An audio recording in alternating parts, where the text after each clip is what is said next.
Hi guys, this will be part 3 looking at this Faraday Flashlight, as I found they're called. First episode I couldn't figure out how to take it apart. Then I had a look at one of BigClive.com's videos and found out how to take it apart. So I found out.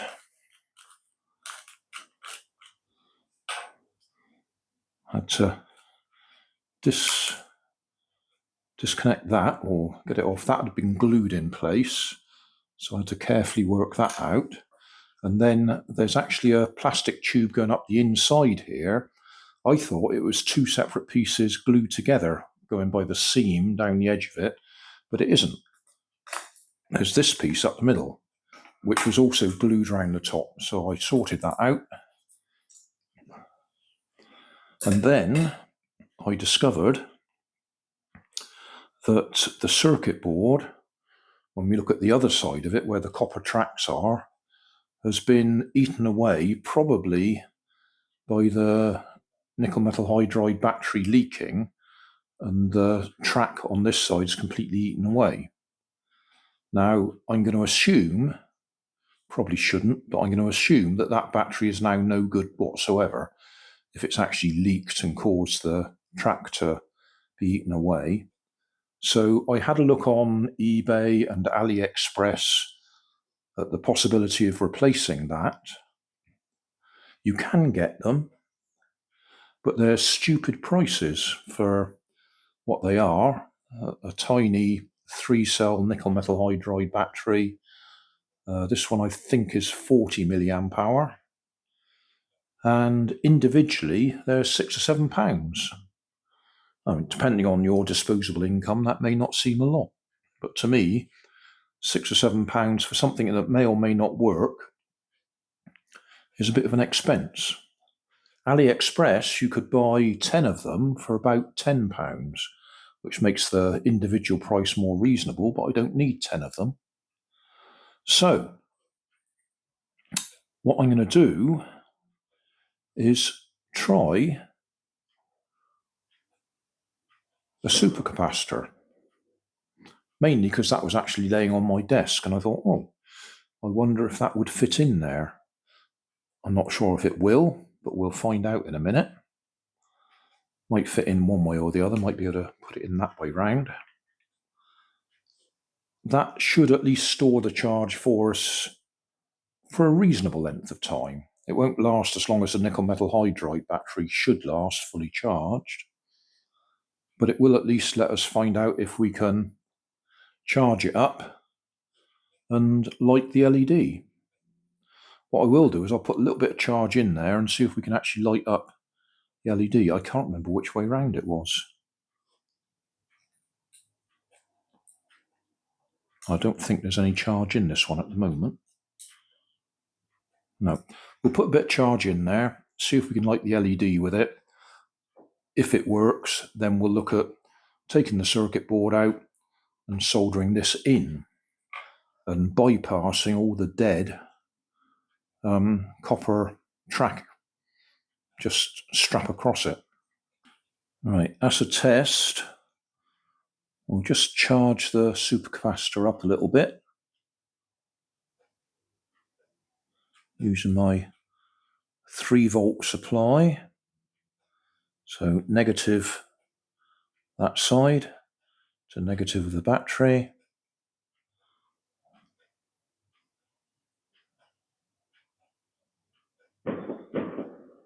You might be able to hear fireworks going off in the background.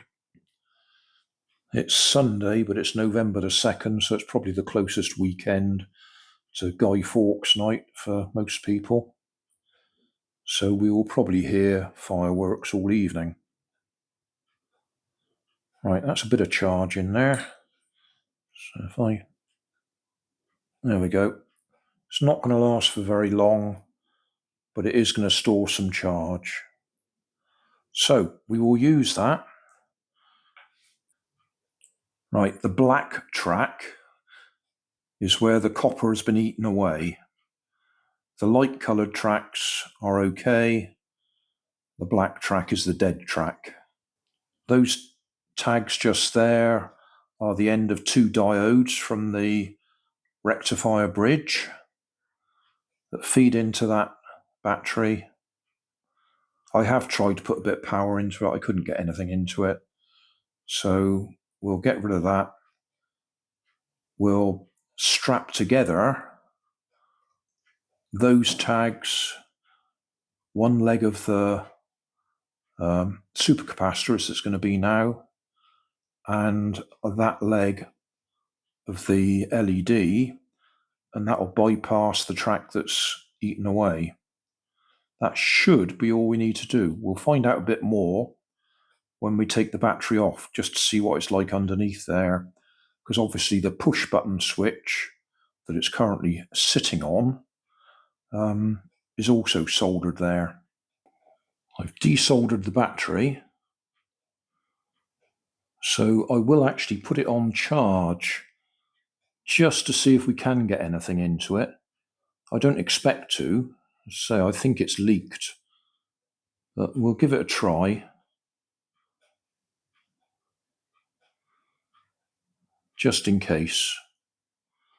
So that end must be the positive, because it says, where are we? Focus, please. We're not going to. That's better. Right, yeah. That end's the positive, that end's the negative. So we'll try, it's connected to 3 volts there. We'll just see if we can get anything into it while we're working on this. Yeah, that track looks okay. That track looks okay. That looks okay. That looks okay. That looks okay. So it's this bit along here that's dead. So if I put a bit of wire from there to there to there, that will link them together and bypass the corroded track. So that's our wire strap.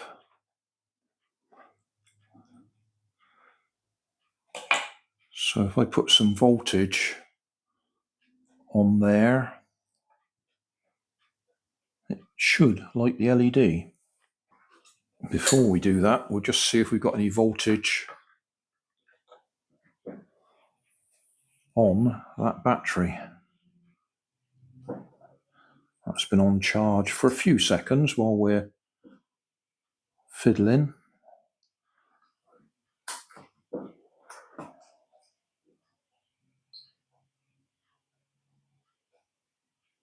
Still nothing. So I think that one's completely dead. I can't actually see that it's leaked.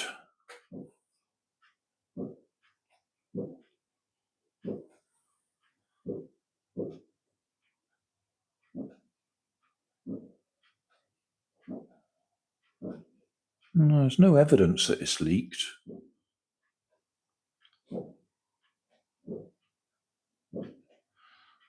But I can't get any power into it. I'll go and put it on my hobby grade charger and see if we can pump a bit more into it, just in case. Because if we can save it, that'd be brilliant. Well, much to my surprise, that does appear to be taking charge.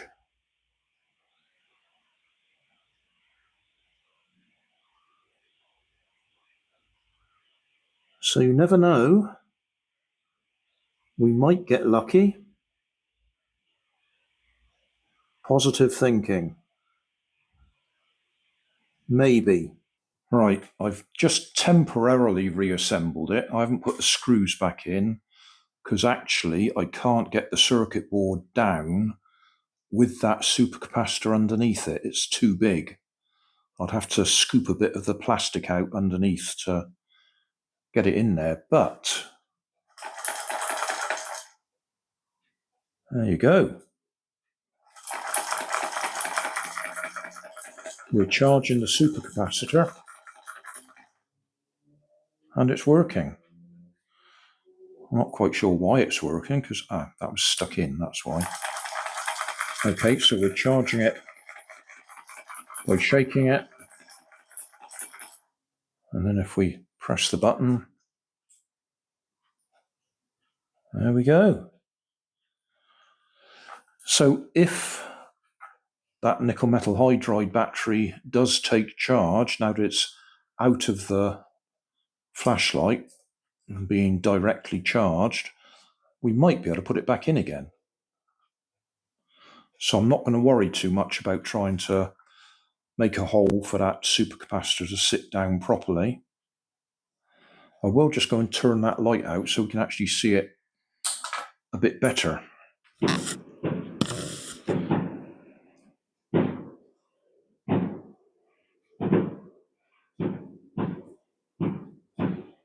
I'll just wait for a break in the fireworks. That's a bit noisy.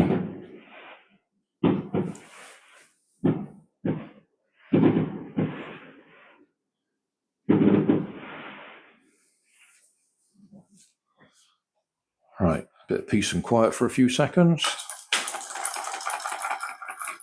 Press that button again so it's off. Right, shake it up.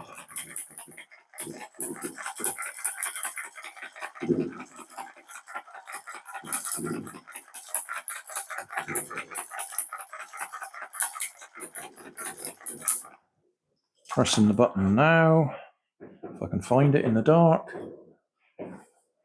And there we go.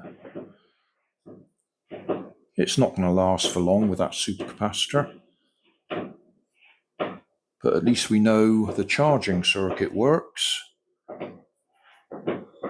and it's a genuine Faraday torch rather than a fake like the one that BigClive.com was looking at. Right.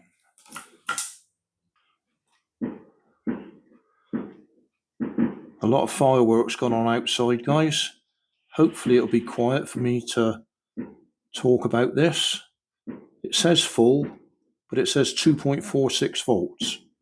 It should be 3.6 volts. So that means to me that we've got one faulty cell. You've got two good ones and one short circuit. So if we have a look on the meter,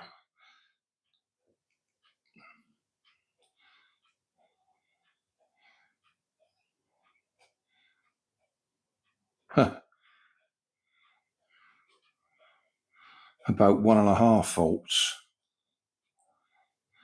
Yeah, we're not going to be putting this one back in.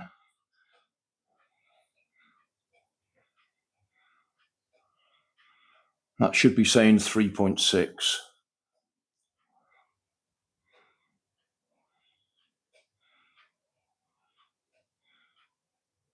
So, well, we had a look, we had a go, but it's not going to do it.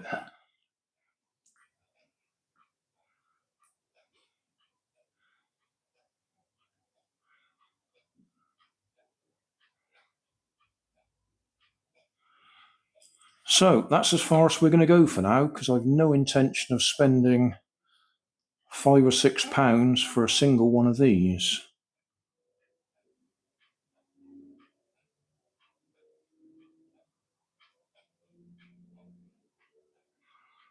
One might turn up in something that I can make use of. I could pinch 3 solar lights that have got the single ones in and join 3 of them together, because the solar lights are £1 each. So that would be £3 to make a 3-cell battery. But it's really not worth it. So that'll do for now. The other thought,